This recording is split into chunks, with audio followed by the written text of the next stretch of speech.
Hello friends, तो आज आपके लिए लाए हैं भाग दो। भाग दो में क्या आता है? हिंदी। तो आज हम हिंदी के 30 प्रश्न कर लेंगे। हिंदी का मॉक टेस्ट लगाएंगे आज। पहला क्वेश्चन है आपका, निम्नलिखित में से वाचन शिक्षण की विधि नहीं है। तो क्या नहीं है इसमें से शिक्षण की विधि? सही आंसर क्या हो जाएगा आपका? तो सही आंसर आपका हो जाएगा व्याख्यान विधि। चलिए अगले क्वेश्चन की ओर चलते हैं।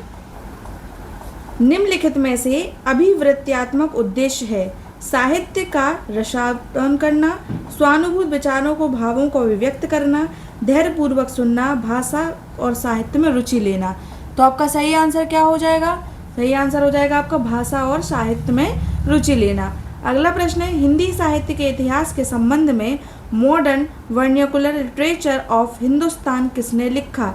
तो किसने लिखा? सही आंसर क्या होगा आपका? सही आंसर होगा जॉर्ज अब्राहम ग्रियर्सन। अगला है, ब्रहनी बावरी सो भई ऊंची चढ़ी अपने भवन में टेरत हाय दई ले अचरा मुख अशुभन पोछत उघरे गात सही। किसकी पंक्ति है? तो ये किसकी पंक्ति है बताइए? मीराबाई। किसकी है? मीराबाई की। अगला है, हिंदी का पहला पत्र है। तो हिंदी का पहला पत्र क्या है? इतिहास, तिमिरनाशक, उद्दत मार्तंड, बनारस अखबार या हरिश्चंद्र मैगजीन। तो सही आंसर क्या हो जाएगा आपका? उदंत मार्तंड। इंपॉर्टेंट क्वेश्चन है। अगला 36 से लेकर 40 प्रश्न आपके क्या हैं? पैसेज से हैं रिलेटेड। पैसेज आइए, तो ये करना है आपको, यानी गद्यांश। इसमें आपको ये पूरा पढ़ना है और फिर उसके बाद इसके हमें क्या करना है? आंसर्स देने हैं। तो आप इसको पढ़ लीजिए एक बार। चलिए हम जल्दी जल्दी पढ़ लेते हैं। धर्म पालन करने के मार्ग में सबसे अधिक बाधा चित्त चंचलता, उद्देश्य की अस्थिरता और मन की निर्बलता से पड़ती है। मनुष्य के कर्तव्य मार्ग में एक ओर आत्मा के बुरे भले कामों का ज्ञान, दूसरी ओर आलस्य और स्वार्थपरता रहती है। बस मनुष्य इन्हीं दोनों के बीच पड़ रहा है। अंत में यदि उसका मन पक्का हुआ तो वह आत्मा की आज्ञा मानकर अपना धर्म पालन करता है, पर यदि क्या होगा? पर यदि उसका मन दुविधा में पड़ा रहेगा तो स्वार्थपरता से निश्चित ही घेरेगी और उसका चरित्र कैसा हो जाएगा? घृणा के योग्य हो जाएगा। इसलिए यह बहुत आवश्यक है कि आत्मा जिस बात को करने की प्रेरणा दे उसे बिना स्वार्थ सोचे झटपट कर डालना चाहिए। इस संसार में जितने बड़े बड़े लोग हुए हैं सभी ने अपने कर्तव्य को सबसे श्रेष्ठ माना है, क्योंकि जितने कर्म उन्होंने किए हैं उन सब ने अपने कर्तव्य पर ध्यान देकर न्याय का बर्ताव किया। जिन जातियों में यह गुण पाया जाता है वे ही संसार में उन्नति करती हैं और संसार में उनका नाम आदर से लिया जाता है। जो लोग स्वार्थी होकर अपने कर्तव्य पर ध्यान नहीं देते वे संसार में लज्जित होते हैं और सब लोग घृणा करते हैं। तो चलिए इसके जल्दी से हम क्वेश्चन कर लेते हैं। धर्म पालन करने में बाधा डालने की प्रवृत्तियाँ कौन है? तो हमने अभी ऊपर पैसेज पढ़ी है, ऊपर अभी हमने गद्यांश पढ़ा है, तो उसके अकॉर्डिंग क्या आंसर हो जाएगा? अपना दिमाग नहीं लगाना है, अपने गद्यांश के अनुसार हमें प्रश्नों के सवाल देने हैं। तो इसका आंसर क्या हो जाएगा? तो इसका सही आंसर आपका हो जाएगा कमजोर मन, उद्देश्य का निश्चित ना होना तथा चंचल मनोवृत्ति का होना। अगला प्रश्न है, संसार के बड़े लोगों ने सबसे श्रेष्ठ माना है। तो क्या माना है गद्यांश के अकॉर्डिंग? तो क्या माना है गद्यांश के अनुसार? तो इसका सही आंसर क्या हो जाएगा? अपने कर्तव्य को। अगला है, निर्बलता शब्द में उपसर्ग और प्रत्यय का सही विकल्प क्या है? तो निर्बलता शब्द में हमें उपसर्ग और प्रत्यय का सही विकल्प बताना है। तो क्या हो जाएगा सही आंसर आपका? सही आंसर आपका हो जाएगा निर्बल प्लस ता। तो क्या ये क्या है? उपसर्ग में आ जाएगा और ये क्या? प्रत्यय में आ जाएगा। तो उपसर्ग प्रत्यय सबको मिलाकर अलग अलग निर धन बल धन ता, निर्बलता। अगला प्रश्न क्या है? कायर की भावनात्मक संज्ञा है। तो कायर की भावनात्मक संज्ञा क्या हो जाएगा? तो क्या हो जाएगा आपका सही आंसर? कायरता। चलिए अगला प्रश्न है, अपना मतलब निकालने वाला के लिए उचित शब्द क्या है? तो क्या हो जाएगा उचित शब्द? स्वार्थी। अगला प्रश्न क्या है? पंकज में कौन सा समास है? तो पंकज में कौन सा समास है? सही आंसर हो जाएगा आपका बहुव्रीहि। अयोग्य वह कहा जाता है। तो अयुग्मवाह किसे कहा जाता है? अनुस्वार एवं विसर्ग को। अगला प्रश्न है, एक ओर अजग रही लखी, एक ओर मृग राय, बिकल बटोही बीच ही परव मूर्छा खाए। तो इसमें क्या है? इसमें कौन सा रस है? तो इसमें कौन सा रस हो जाएगा? आपका भयानक रस हो जाएगा। कौन सा रस हो जाएगा? भयानक रस हो जाएगा। इसमें डर की भावना दिखाई दे रही है तो भयानक रस हो जाएगा। ठीक है। अगला, से विभक्ति निम्न में किस कारक के लिए प्रयुक्त होता है? तो आपका सही आंसर क्या हो जाएगा? इसमें सही आंसर आपका हो जाएगा कर्ण, कर्ण कारक। इसमें थोड़ा हम जान लें, तो आइए थोड़ा कारक को जान लेते हैं। बस आपको इतनी सी ये याद कर लेना है, इससे आपका जो कारक से जो क्वेश्चन आएगा वो सही हो जाएगा। तो क्या है? कर्ता ने, कर्ता के कर्ता है तो क्या? ने। कर्म को कर्ण से या फिर के द्वारा, संप्रदान के लिए और अपादान से। तो अपादान से अलग होने पर, जैसे कि राम पेड़ से गिरा यानी पेड़ से अलग हुआ, तो अलग होने पर क्या आएगा? अपादान से अलग होने पर, यानी कि तुलना के भाव में या डर के भाव में। अगला है आपका संबंध। संबंध में का, की, के, रा, री, रे, ये आपको वर्ड दिखेंगे। अधिकरण में, पर, संबोधन हे, अरे, रे, हाय, ये सब आपके जब ये शब्द आपको दिखेंगे तो इसके अनुसार ये विभक्ति है और ये कारक है।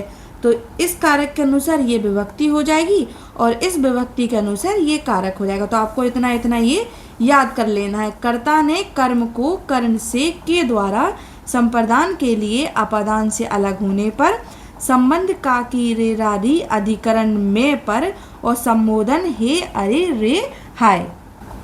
तो चलिए हम कारक और विभक्ति के बारे में जान लें। तो कारक, ये कारक है और ये इसकी विभक्ति है। तो कर्ता कारक के साथ कौन सी विभक्ति यूज होती है? ने। तो कर्ता ने कर्म को कर्ण से या के द्वारा, संप्रदान के लिए अपादान से अलग होने पर, अलग होने पर से विभक्ति आएगी अपादान में, यानी राम पेड़ से गिरा, तो पेड़ से अलग हो गया वो, गिरा, या फिर तुलना के भाव में या डर के भाव में क्या रहेगा? अपादान कारक, और विभक्ति क्या होगी? से।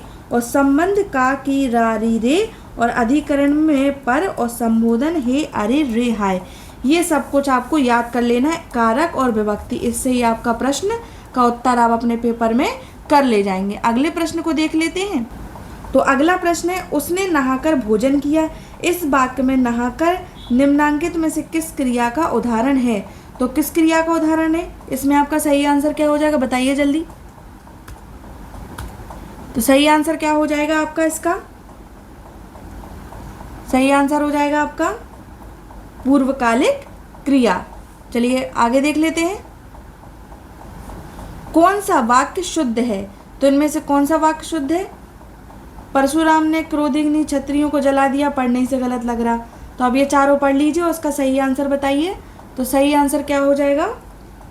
गलियों को चौड़ा करना आवश्यक है, ये सही लिखा है, इसमें कुछ गलती नहीं है। अगला, विद्यार्थी में कौन सी संधि है? तो विद्यार्थी में कौन सी संधि है? विद्यार्थी में आपकी दीर्घ संधि है। अगला है, कानन का पर्यायवाची शब्द है। कानन का पर्यायवाची शब्द क्या है?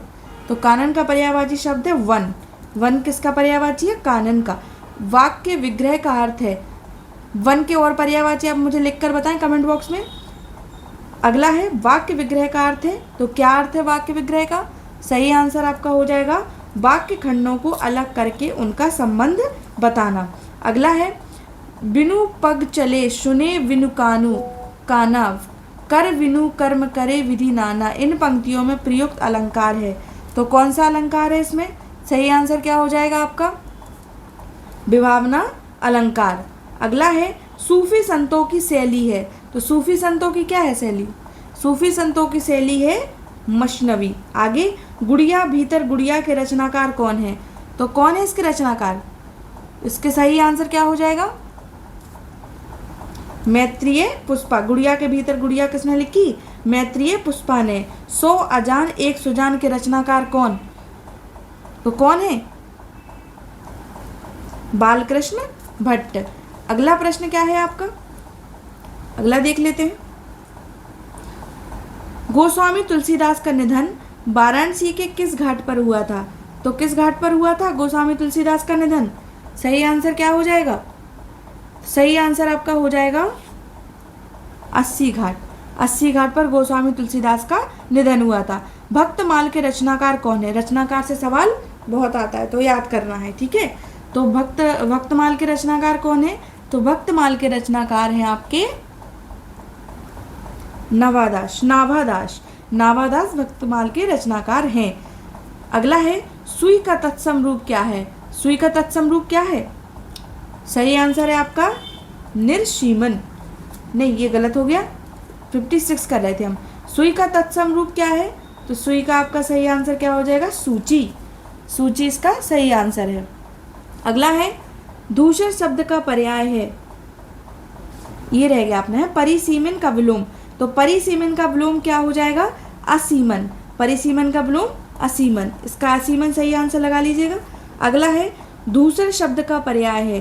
तो दूसर शब्द का क्या पर्याय है? सही आंसर क्या हो जाएगा? गर्धव।